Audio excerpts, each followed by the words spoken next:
Hey, Tilted Barners, we're back. So it's a little chilly today, but we're going to work on getting the rest of these gates up in the barn or in the lean-to here. So behind me, you can see I got a bunch of cattle panels. And originally what I was doing was I had this entire area all filled in with cattle panels to hold the cattle while I clean their pen out. So it was a little dangerous. The cattle would push against those cattle panels. They worked good as a temporary stopgap, let's put it that way. At one point, I went to grab some lunch, came back, and I had a little heifer calf pop out, and she was running around. So that was probably 2 months ago. I haven't put them back in here since, and so obviously the cattle pen was it's been a little nasty. So we were pretty grateful to get the fencing on one half of the pasture mostly complete. The only thing that's left to do on that side where the cattle are now are put in the permanent gates. And so if you noticed in the last video where one of the gates was going to go, I had just strung 5 strands of high tensile across to kind of temporary it in and keep the cattle held in. Anyway, we're pretty happy to have those cattle over there, and so now we're going to finish up getting these gates in. And so you can see I got some manure and stuff down here I gotta finish cleaning up, and then I've got 2 gates left to put in. So I'm gonna get this manure pitched out on the bucket, and as soon as that's done, we'll start mounting the hardware.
All right, it's not perfect, but it's close enough. We'll get this hauled off and start hanging some gates.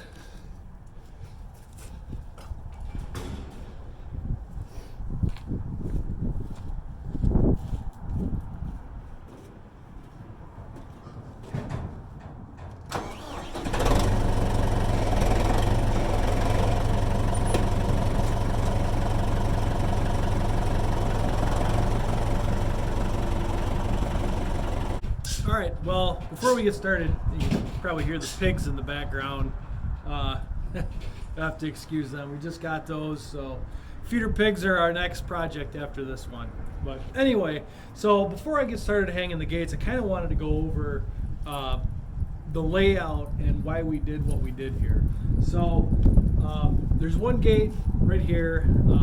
Well, we'll start with the one behind me. So the one behind me, this is set up to swing out this way, and I'll show you.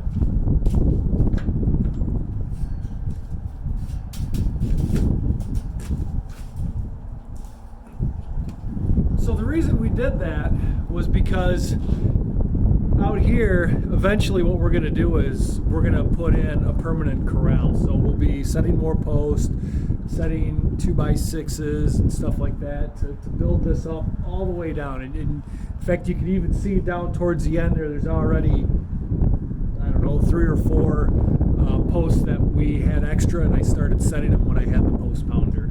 So, but we're going to start bringing those up forward. And so this area all out there is going to be a corral. And so we wanted this, since there was going to be solid fence coming up to this 6x6, we wanted that gate to swing that way so that we could just close it right in. So that was the plan with that.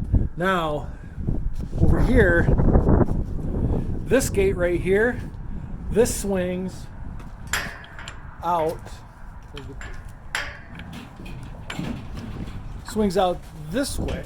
And the reason that we did that is because if the trailer wasn't there, you can see where the hinge is on the trailer. So when we back the trailer up, we can actually swing that whole gate open and set it up against here.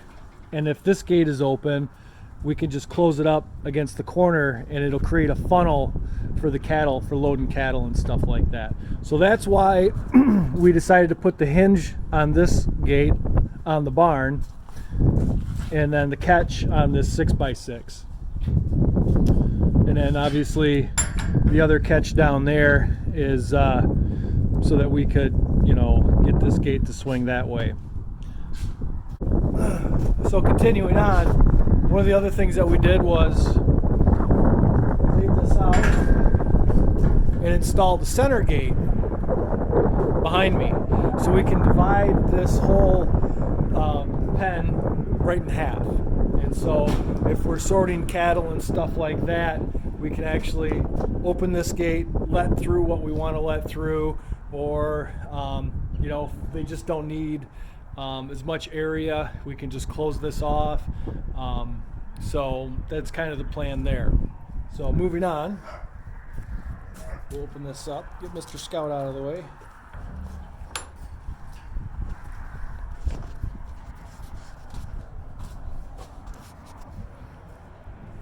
All right, so moving on, you'll notice these gates here are set up so that these swing out as well, out into the pen. And the reason for that is pretty much the same as the other one. You know, if we're sorting cattle, we don't want to have these gates so that they have to swing in to move it. We want them to swing out so we have more room to let the animals turn around and then shoot out. So that's why we laid out, what do we got here? 1, 2, 3, 4, 5. So that's how we laid out the first 5 gates, and the reason that we did that. So laying out the last 2, let's take a look at that. So how we're going to set these up is a little different than on the other side, and there's a lot of good reasons for that. One is that on this side of the barn, we're not going to be loading and unloading cattle. In fact, as you look out this way, the corral is actually going to be pushed out that way quite a bit. And so if anything, all we're going to be doing here is when the cattle come in, we're going to be pushing them through. If we're sorting, we're either going to be using the gates behind me to let them back out into the corral, or we're going to have it set up so that if they go out the end of the lean-to this way, that they'll push out and then they'll be able to go right out and back into the pastures again. So as far as this side goes, it's really not quite as critical on which way the gates swing.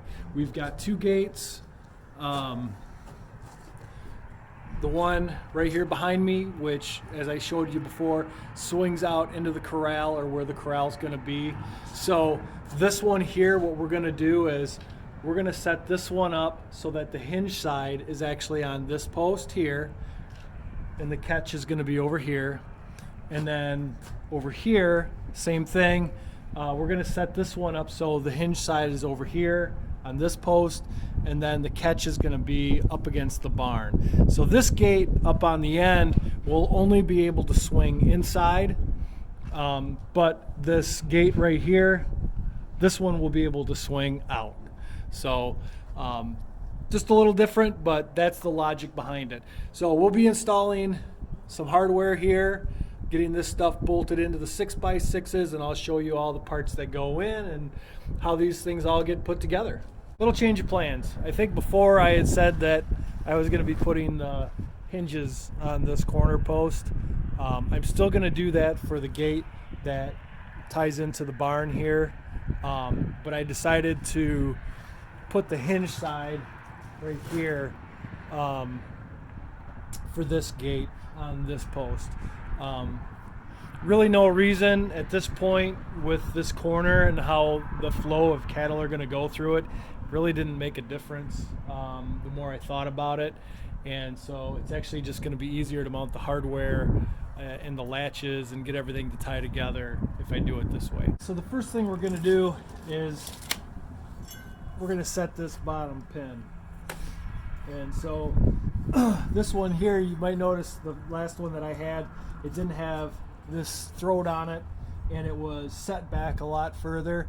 So the gate supplier that I've been working with, they've been really good about getting me all the right hardware. So all I did was I gave them all the dimensions of where my posts were, how far the posts were off the barn, how far it was between post to post on the inside, and then they were able to set me up with all the dimensions, all the gates that I needed, and make sure I have the correct hardware that I need.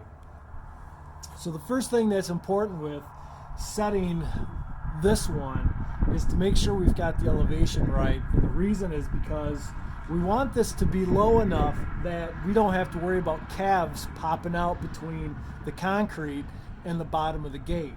So we want it to be down low enough where the calves can't get out, but not so low that the top of the gate is down too low and it entices the cattle to want to jump over. So we got to kind of find that happy medium. Now, the gate supplier told me for cattle, we're going to want the top of the gate about 5 feet high. So that's about what we've got, give or take. So for this one here, because I've got another hinge right here, I'm going to probably take this and maybe put it up just 1 inch so that my anchor bolts will miss the existing anchor bolts.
Well, the battery on my other camera went dead, so I'm having to use this one as a backup. So things are going to look probably a little bit different on your end, but it is what it is. So from here, whoa. So here I've got the bottom one set, and so we're going to measure up and we're going to set the top one. I don't have anything to mount this camera to, so I'll do the best I can to try and capture the video for this one, but you'll have to bear with me. I apologize. I didn't see this happening.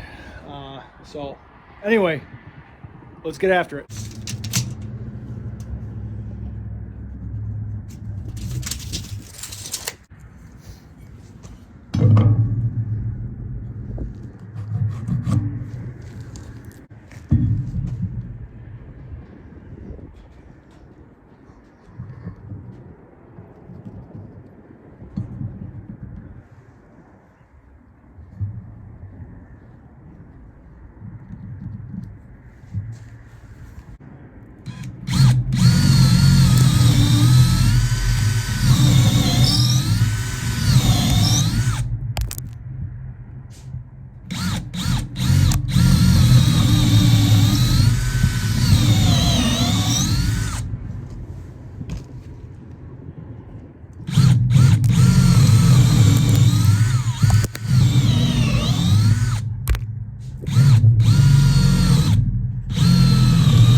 So now what we'll do is we'll get this gate set up on that bottom pin.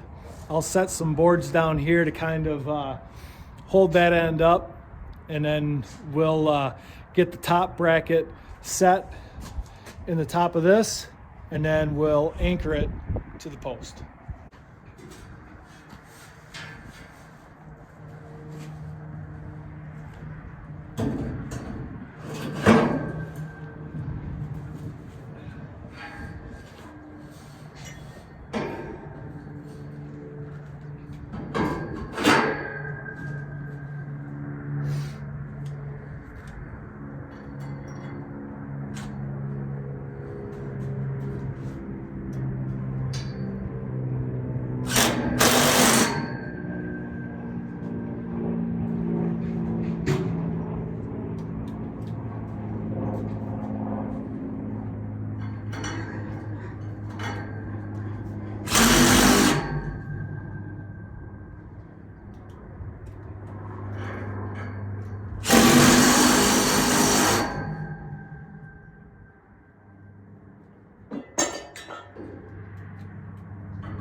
There we go.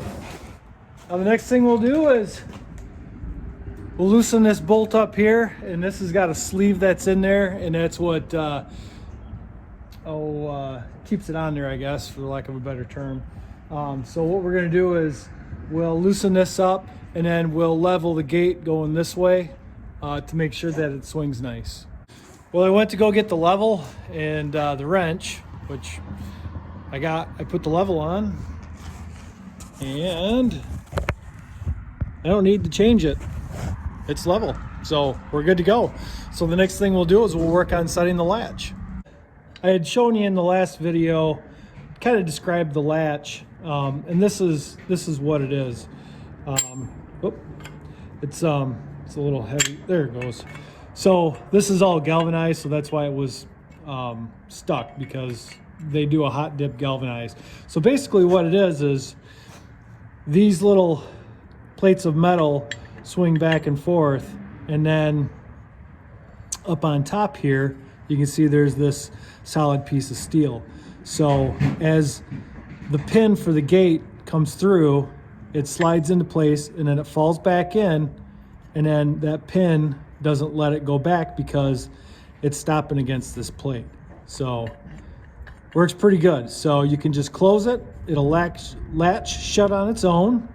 And then, you know, it's just closed until you pull this back. And then you can pull the pin back through. So see if I can do it. So pin goes in. You know what? I'll go grab one of the pins and then you can see it. So this is the pin that's going to go on the gate. It's extra long, so if I need to chop it off, you know, I've got room to do that. But basically this will clamp onto the gate, and you probably could see in some of the other ones where we had done that. So essentially, let's show you how this is going to work. So we've got this, and we take this, and this will just come in, slide into place. It just latches shut on its own, and then when the cows try to push up against the gate, they can't do it. So you want to get out, you want to open the gate, push that forward, and now you can just go, you know, in and out. So pretty simple. Get this bolted in. We just got carriage bolts for this.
So what we'll do now is we'll mount this on the 6x6.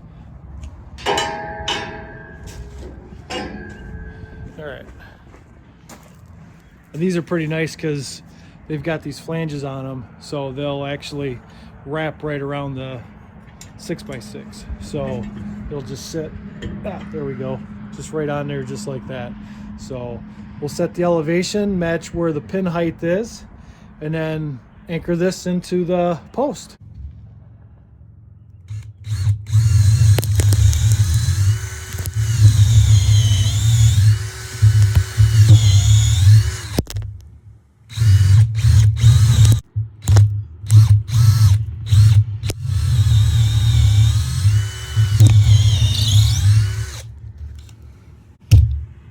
So one of the things we got to do is he's got these nuts on the back side, so we got to countersink those. So we'll mark those.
Sticks past the 6x6, so we'll mark that.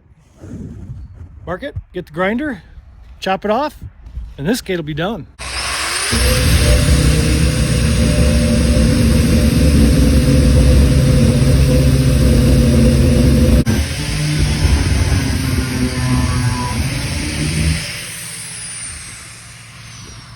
Well, I didn't have a lot left on that chop blade, but you know what? It was enough to get it done. Moment of truth. Perfect. Well, that's how we get our gates mounted. I wanted to show you the other one, but the battery on this one is almost dead as well, so I'm not going to be able to get that. But at least you've got an idea of how we're laying things out, why we're laying things out, and how we're mounting these gates. So thanks everybody for watching. Stay tuned for the next one. We've got a lot of stuff coming up with springtime coming up. There's a lot of prep work to do, including I'd like to get some gates out in the pasture to start closing that in permanently, and just putting the finishing touches on some stuff. So thanks for watching. Stay tuned for the next one, and don't forget to hit that subscribe button.